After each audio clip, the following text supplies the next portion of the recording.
If you spend any time looking into internet mysteries, you know what this noise is.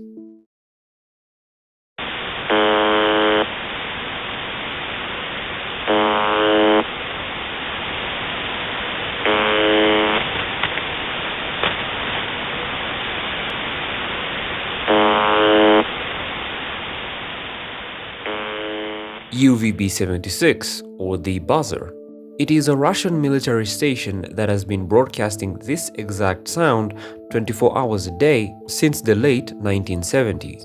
There is a massive online community dedicated to monitoring this specific frequency. They listen for hours waiting for the buzz to stop so they can record whatever comes next. Usually they are waiting for voices. I originally just tuned in to check it out casually. I'm not some hardcore DXing enthusiast or a radio hobbyist. I'm just naturally curious. I wanted to see what it felt like to hunt for ghosts in the static. But almost immediately, I heard something weird. It was a bizarre rhythmic distortion that sounded exactly like someone whispering. But I wasn't recording at that specific time.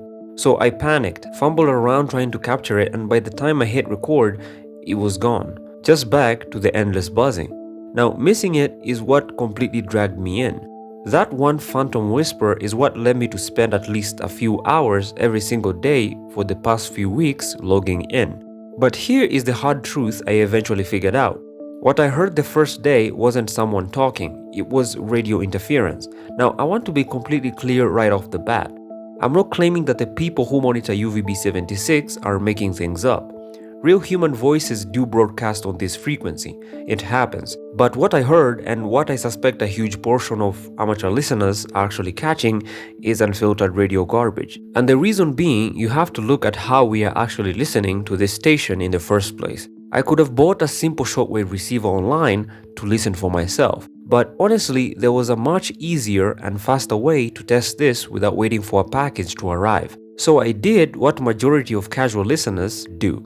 I used the University of Twente WebSDR. This is an incredible tool. A university in the Netherlands put a specialized antenna on their roof and connected it to the internet so anyone in the world can tune into the shortwave spectrum in real time.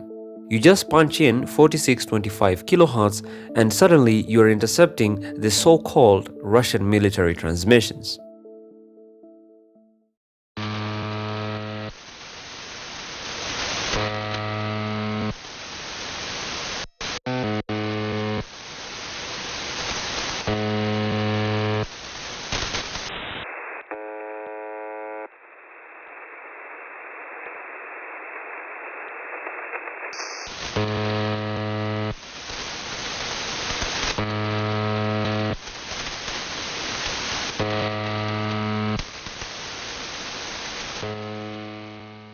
Except you aren't just intercepting Russian military transmissions. You are listening to whatever a physical piece of metal in a Dutch college town happens to be picking up at that exact second.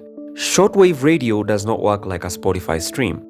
The signals bounce off the ionosphere, meaning they can travel thousands of miles, but the sky is crowded. It's chaotic. Signals drift, they fade in and out depending on the time of day, the weather, and solar activity.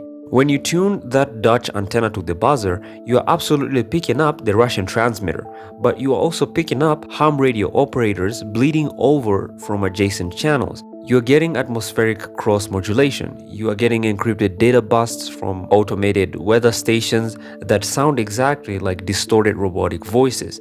And maybe most importantly, you are picking up pirates. Because UVB-76 is so famous, it attracts trolls.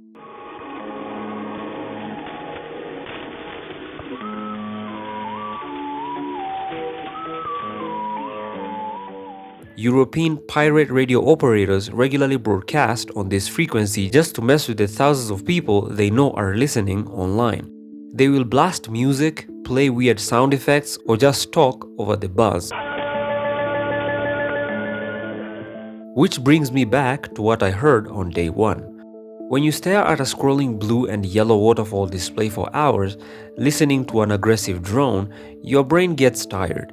Human brains are hardwired for pattern recognition, so when a weird burst of atmospheric interference washes over the frequency, our brains desperately try to organize that noise into something we recognize. like a word or even a voice. It's audio pareidolia.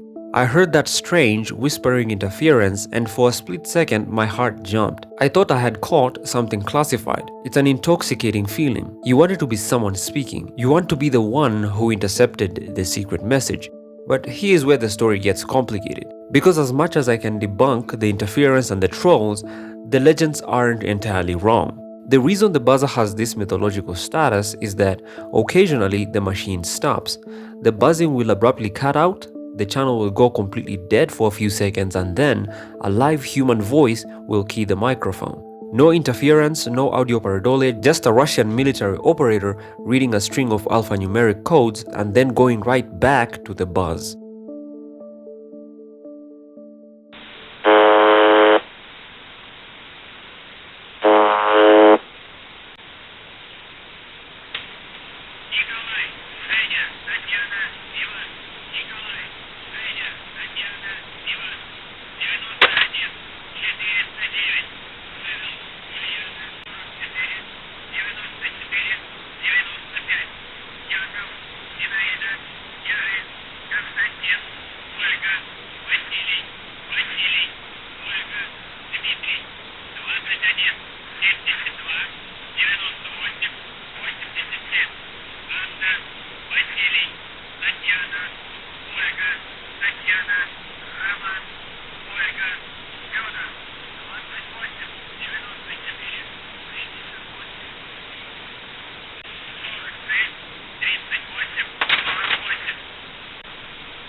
There are entire communities of amateur radio enthusiasts who dedicate years of their lives to logging these actual voice broadcasts. They keep massive spreadsheets, tracking every time the buzzer stops, what the voice said, and what dialect they were speaking.